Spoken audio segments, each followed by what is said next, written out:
Hello buddies, welcome to toppers TNPSC. இந்த வீடியோவில் நம்ம வட இந்திய அரசுகள் அப்படிங்கிறது தான் பார்க்க போகிறோம். இந்த வட இந்திய அரசுகள் 7th ஓல்டு புக்கில் இருக்கிறது. ஏற்கனவே 6th ஓல்டு புக்கோட ஹிஸ்ட்ரியை முடிச்சிட்டோம். இது 7th ஓல்டு புக். வாங்க இந்த வீடியோக்குள்ளே போகலாம். இந்த வீடியோக்குள்ளே போகிறதுக்கு முன்னாடி நீங்கள் இந்த பாடத்தில் ஒன்று புரிஞ்சுக்கணும். என்ன அப்படின்னா, இந்த கொனார்க், பாலர்கள், நாலந்தா இதெல்லாம் எங்கெங்கே இருக்குது அப்படின்னு. அப்போ தான் உங்களுக்கு அந்த பேர் சொல்லும்போது இந்த இடத்துல தான் இருக்குதுன்னு விஷுவலைஸ் பண்ணுறதுக்கு உங்களுக்கு கரெக்டாக இருக்கும். பாருங்கள், கூர்ஜார்கள், மாலவம்,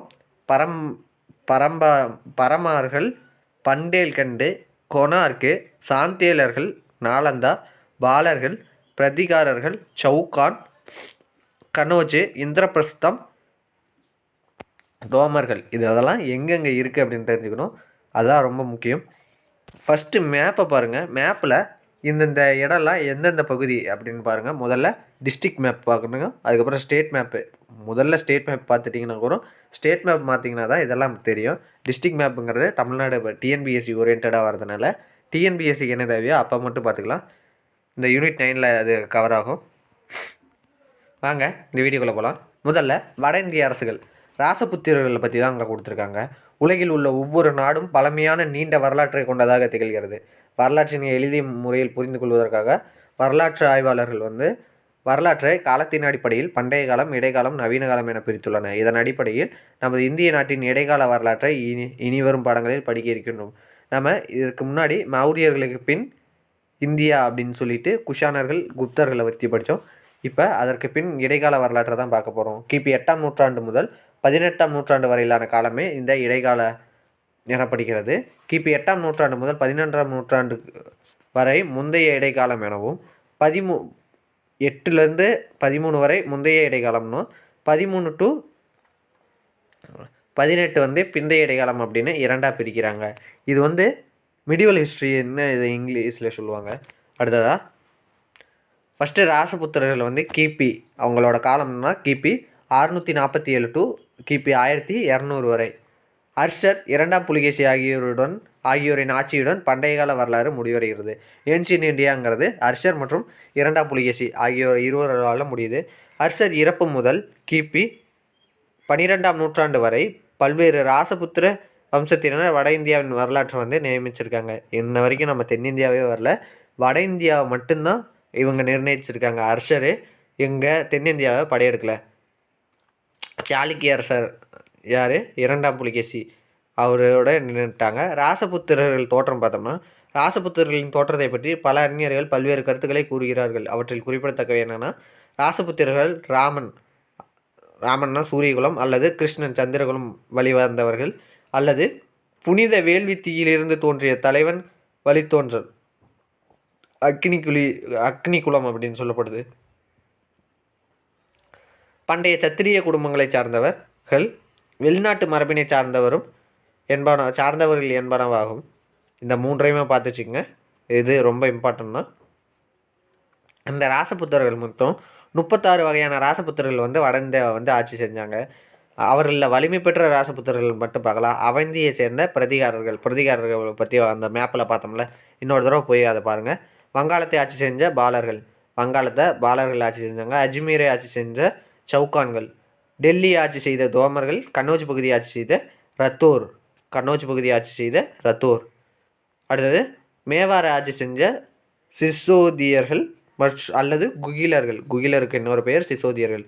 பந்தல்கண்ட ஆட்சி செஞ்ச சந்தேலர்கள், மாலவத்தை ஆட்சி செஞ்ச பரமரர்கள், வங்காளத்தை ஆட்சி செய்த சேனர்கள், குஜராத்தை ஆட்சி செய்த சோழங்கைகள். இதெல்லாம் ரொம்ப இம்பார்ட்டண்ட். ஏன்னா ஆட்சி செய்த பகுதிகள்னு கொடுத்துட்டு இதை கேட்கலாம். ஆட்சி அமைப்பதற்கான போராட்டம்னு பார்த்தோம்னா, ராசபுத்திரர் காலகட்டத்தில் 36 வகையான ராசபுத்திரர்கள் வட இந்தியாவில் ஆட்சி செஞ்சாங்க. அதில் என்னென்ன அப்படின்னா, பிரதிகாரர்கள், பாலர்கள், சவுகான்கள், தோமர்கள், சந்தேலர்கள், பரமாரர்கள் ஆகியோர் குறிப்பிடத்தக்க மரபினர் ஆவர். அனைத்து வகைகளையும் ராசபுத்திரர்களையும் ஒருங்கிணைக்கக்கூடிய வலிமை பெற்றவர்கள் இவர்களுக்குள்ள இல்லை. இவங்க எல்லாருமே வலிமையானவங்க தான், ஆனால் ஒன்றிணையாமல் தனித்தனியாக இருந்திருக்காங்க. மேலும் இவர்கள் அனைவரும் ஒற்றுமையின்றி வட இந்தியாவை ஆட்சி அமைப்பதற்காகவும் தங்களின் வலிமையை நிலைநாட்டுவதற்காகவும் தொடர்ந்து போர்களில் ஈடுபட்டன. இவ்வகை தொடர் போராட்டங்களினால் எல்லைப்புற பாதுகாப்பினை வலிமைப்படுத்த தவறிவிட்டன. இதுவே பிற்காலத்தில் முஸ்லீம் படையெடுப்புக்கு வழிவகுத்திருக்கு. இந்த ராஜபுத்திரர்களோட ஆட்சிக்கு அப்புறமே தான் முஸ்லீம் வந்து வந்திருக்காங்க. இதில் முதல்ல பிரதிகாரர்கள் கிபி 8ஆம் நூற்றாண்டு 8 டு 11ஆம் நூற்றாண்டில் இருந்தவங்க.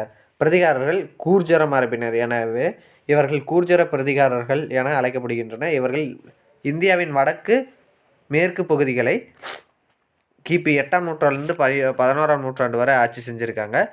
பிரதிகார மரபை தோற்றுவித்தவர் யாருன்னா முதலாம் நாகப்பட்டர். இவர் சிந்து பகுதியிலிருந்து போர் தொடுத்து வந்த அரேபியர்களை வென்றார். மேலும் கத்தியவார், மாலவம், குஜராத் உள்ளிட்ட பகுதிகளையும் வென்றார். இவரது தலைநகர் வந்து கனோஜ். நாகப்பட்டரின் வழிவந்தோரில் வத் சாரசா வச்ச ராசான்னு வச்சுக்கோங்க 2ஆம் நாகப்பட்டவர் ஆகியோர் இப்பேரரசை மேலும் வலிமையோடு செய்தனர். பிரதிகார மன்னர்களில் மிகவும் வலிமையுடன் விளங்கியவர் மிகிர போஷர் அப்படிங்கிறவர் தான். இவரது ஆற்றல் மிக்க ஆட்சியில் பிரதிகாரர்களின் பேரரசு காஷ்மீர் முதல் நர்மதை ஆறு வரையிலும், காஷ்மீர் மேலே இருக்குது, நர்மதை ஆறு அப்படிங்கிறது விந்திய மலைக்கு கீழே இருக்குது, அதை ஞாபகம் வச்சுங்க. அது வளையம் கத்தியவார் முதல் பீகார் வரையிலும் விரிந்து பறந்தது. இவர் சிந்துவின் ஜுனாட் முஸ்லிம்களின் படையெடுப்பை முற்றிலும் தடுத்தார். மகேந்திரபாலர் அப்படிங்கிறவர் மிகிரபோசரின் மகனாவர். இம்மரபினை ஆற்றல்மிக்க அரசர்களில் மகேந்திரபாலர் ஒருவர் ஆவார். இம்மரபின் ஆற்றல்மிக்க அரசர்களில் மகேந்திரபாலரும் ஒருவர் தான். இவர் மகதம், வங்காளத்தின் வடபகுதி ஆகிய இடங்களை வந்து வென்றிருக்காரு. பிரதிகாரர்கள் ஒரு பாதுகாப்பு அடன் என்னென்னு பார்த்தோம்னா, சிந்துவின் ஜுனாட் முஸ்லிம்கள் முதல் முகமது கஜினி வரையிலான முஸ்லீம் மன்னர்களின் படையெடுப்பிலிருந்து இந்தியாவை பாதுகாப்பு மரணாக இந்த பிரதிகாரர்கள் வந்து இருந்திருக்காங்க. பிரதிகாரரோட வீழ்ச்சி என்னென்னு பார்த்தோம்னா, கடைசி மன்னர் வந்து ராஜீபாலா. இவர் வந்து ஆட்சியில் பேரரசின் பரப்பளவு குறைஞ்சு கனோஜ் வரை மட்டுமே இருந்திருக்கு. கிபி 1018ஆம் ஆண்டில் முகமது கஜினி ராஜீபாலா மீது போர் தொடுத்தார். இப்போருக்கு பின் பிரதிகாரர்கள் வீழ்ச்சி அடைந்தார்கள். இவர்களின் ஆட்சி கீழிருந்த பாலர்கள், தோமர்கள், சவுகான், ரத்தோர், சந்தேலர்கள், குகிலர்கள், பரமர்கள் ஆகியோர் சுதந்திர அரசுகளாக ஆகத் தொடங்கின. முதல்ல பிரதிகாரர்கள், அவங்களுக்கு கீழே இருந்தவர்கள் தான் இந்த பாலர்கள், தோமர்கள், சவுகான்கள், ரத்தோர்கள், சந்தேலர்கள், குகிலர்கள் எல்லாருமே. அடுத்ததாக பாலர்களை பற்றி பார்க்கலாம். இவங்க வந்து கிபி 750 டு 760 வரையிலான காலகட்டத்தில் குழப்பமான வங்காளத்தில் வந்து குழப்பமான சூழ்நிலை நிலவுவது. இதற்கு முடிவு ஏற்படுத்தும் விதமாக பாலர்கள் இணைத்தலைவர்களை ஒன்று கூட்டி கோபாலரை வங்காளம் மற்றும் பீகார் முழுமைக்கு மன்னராக வந்து தேர்ந்தெடுத்திருக்காங்க. கோபாலருங்கிறது யாருன்னா பாலர் மரபை தொடங்கியவர் தான் இந்த கோபாலர். இவர் தமது நாட்டின் எல்லையை மகதம் வரை விரிவுபடுத்தியிருக்காரு. இவ்வரச குலம் இந்தியாவின் வடக்கு மற்றும் வடகிழக்கு பகுதியையும் ஆட்சி செஞ்சதுக்கு. கோபாலருக்கு பின் அவரது மகன் தர்மபாலர் மன்னரானார்.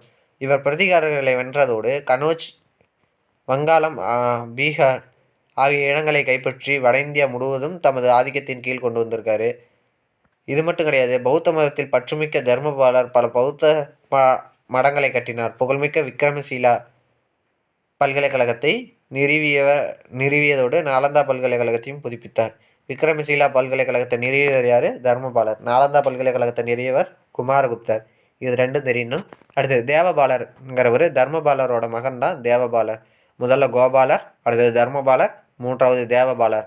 இவர் போர்களின் மூலமாக புதிய பகுதிகளை வந்து வென்றதோடு அஸ்ஸாம், ஒரிசா, அஸ்ஸாமோட இன்னொரு பெயர்னு பண்டைய கால இந்திய பெயர் காமரூபம். ஓகேவா? அடுத்தது இவர் வழித்தோன்றல் வந்து வலிமையற்றவர்களாக இருந்திருக்காங்க. மகிபாலர் ஆட்சியேற்றதை தொடர்ந்து நாடு மீண்டும் வலிமை பெறத் தொடங்கியது. எனினும் இவர் இறப்பிற்கு பிறகு பாலர் வம்சம் வலிமை குன்றியது. பாலர் மரபின் கடைசி மன்னர் தான் இந்த கோவிந்த பாலர். கிபி 12ஆம் நூற்றாண்டின் மத்தியில் பாலர் மரபு வீழ்ச்சியடைந்தது. வங்காள பகுதியின் சேனர்கள் எழுச்சி பெற்று புதிய ஆட்சியை வந்து ஏற்படுத்தியிருக்காங்க. அடுத்து கனோஜ் பகுதிக்காக 3 அரசுகளிடையே வந்து போராட்டம் நடத்தியிருக்கேன். என்னன்னு பார்த்தோம்னா, இந்தியாவின் மத்திய பகுதியை ஆட்சி செஞ்ச பிரதிகாரர்கள், வங்காளத்தை ஆட்சி செய்த பாலர்கள், தக்காணத்தை ஆட்சி செஞ்ச ராஷ்டிரகூடர்கள் ஆகிய 3 அரசுகளும் வலிமை நிறைந்த கங்கை சமவெளி பகுதி மற்றும் கனோஜ் பகுதியை கைப்பற்றுவதில் தான் இந்த நோக்கமாக இருந்திருக்காங்க. எனவே 3 அரசுகளும் ஒன்றுடன் ஒன்று தொடர்ந்து போரிட்டன. ஏறத்தாழ 200 ஆண்டுகள் தொடர்ந்த இப்போராட்டம் 3 அரசுகளிடையே வலிமை இழக்கச் செய்தன. துருக்கியர்களின் இந்திய வெற்றிக்கு இதுவே மறைமுக காரணமாகும். மறைமுக காரணம்னா 3 அரசு என்னென்ன? ஒன்று பிரதிகாரர்கள், அடுத்து வங்காளத்தை சேர்ந்த பாலர்கள், தக்காணத்தை ஆட்சி செஞ்ச ராஷ்டிரகூடர்கள். இவங்க 3 பேருமே கனோஜ் பகுதிக்காக போரிட்டுருக்காங்க. ஏன்னா அங்கே நிறைய வளம் இருந்திருக்கு. இதனால் கனோஜ் பகுதி பகுதி கங்கை சமவெளி இந்த இரண்டுக்குமே. ஏன்னா ரொம்ப மினரல் ரிசோர்ஸஸ் வந்து அங்கே அதிகமாக இருக்கும். அதற்காக வந்து அங்கே போராட்டியிருக்காங்க. டெல்லியை ஆண்ட தோமர்கள் பற்றி பார்க்கலாம். கனோஜ் பகுதியில் இருந்த பிரதிகாரர்களிடம் திரை செலுத்திய அரசர்களே இந்த தோமர்கள். திரை அப்படின்னா தெரியும் தானே, மாதம் மாதம் கப்பம் கட்டுவோம் அப்படிம்போம்ல, அதுதான். பின்னர் இவர்கள் தனி அரசை ஏற்படுத்தி டெல்லி நகரை கிபி 736 நிறுவினார்கள். கிபி 1043 மகிபாலர், தோமர், தானேஸ்வரம், ஹான்சி, நாகர்கோட்டு ஆகிய இடங்களை வென்றிருக்காங்க. கிபி 12ஆம் நூற்றாண்டில் சவுகான் டெல்லியை வந்து கைப்பற்றியிருக்காரு. எனவே தோமர்கள் சவுகான்களுக்கு திரை செலுத்தும் நிலைக்கு தள்ளப்பட்டிருக்காருங்க. அடுத்ததாக டெல்லி மற்றும் ஆஜ்மீர் பகுதியில் ஆட்சி செய்த சவுகான்களை பற்றி பார்க்கலாம். கனோஜ் பகுதியை ஆண்ட பிரதிகாரர்களுக்கு திரை செலுத்துபவர்களாகவே இருந்தன இந்த சவுகான். இது இனிமேல் பார்க்குற எல்லாருமே முதல்ல பிரதிகாரர்களுக்கு தான் இந்த திரை செலுத்திக்கிட்டு இருந்திருக்காங்க. கிபி 11ஆம் நூற்றாண்டில் அஜ்மீர் பகுதியை சுதந்திர அரசாக அறிவித்த சவுகான் கிபி 12ஆம் நூற்றாண்டின் தொடக்கத்தில் மாலவ் பகுதியை வந்து ஆண்ட பரமாரர்களிடமிருந்து உஜ்ஜயினியும் தோமர்களிடமிருந்து டெல்லியும் வென்றார். பின்னர் தம் தலைநகரை டெல்லிக்கு வந்து மாற்றிக்கொண்டார். சவுகான் மன்னர்களில் மிக முக்கியமானவர் பிருத்திவிராஜ் சவுகான் அப்படிங்கிறவர். கனோஜ் பகுதியை ஆட்சி செஞ்ச ரத்தோர்கள் பற்றி பார்க்கலாம். பிரதிகாரர்களின் வீழ்ச்சிக்கு பின்னர் கனோஜியில் தெளிவற்ற சூழல் வந்து நிலவிருக்கு. இதனை பயன்படுத்தி ரத்தோர் கனோஜ் அரசை கைப்பற்றினர். கிபி 1090 முதல் கிபி 1194 வரை ஆண்ட இவர்களில் ஜெயச்சந்திரன் என்பவரே புகழுடன் ஆட்சி செய்த கடைசி மன்னர் ஆவார். முகமது கோரியுடன் கிபி 1194 நடந்த சாந்துவார் போரில் இவர் வந்து கொல்லப்பட்டார். யாருன்னா இந்த கனோஜ் பகுதி அரசரை ஜெயச்சந்திரன் வந்து கொண்டுட்டாங்க. பந்தேல்கண்ட் பகுதியை ஆட்சி செய்த சந்தேலர்களை பற்றி பார்க்கலாம். பிரதிகாரரின் ஆட்சியில் இருந்த பந்தேல்கண்ட் பகுதியை கிபி 9ஆம் நூற்றாண்டில் தனி அரசாக சந்தேலர்கள் அமைத்தனர். சந்தேலர்களின் மன்னன் யாசோவர்மன் மகோபாவை தலைநகராக நிறுவினார். சந்தேலர்களின் கடைசி அரசர் பாரமால். இவரை கிபி 1203 குத்புதீன் ஐபக் தோற்கடித்தார். யார? இந்த பாரமாலை 1203. கலிஞ்சர் கோட்டை இவர்களது முக்கிய கோட்டையாகும். காஜிரகோவில் பல அழகிய கோவில்களை இவர்கள் கட்டினார்கள். இவர்களுடன் காந்தர்ய மகாதேவர் ஆலயம் புகழ்பெற்றதாகும். இவர்களுடைய காந்தர்ய மகாதேவர் ஆலயம் வந்து இதில் புகழ்பெற்றதாகும். அதான் இது பார்த்துக்குங்க, காந்தர்ய மகாதேவர் ஆலயம்.